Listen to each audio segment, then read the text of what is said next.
తెల్లవారే వెలుగు రేఖలా పచ్చ పచ్చ పచ్చి మట్టి బొమ్మలా అల్లి బిల్లి వెన్న పాల నురగలా అచ్చ తెలుగు ఇంటి పూల కొమ్మలా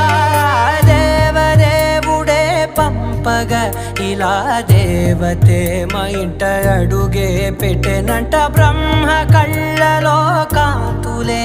మా అమ్మలా మా కోసం మళ్ళీ లాలి పాడేనంట.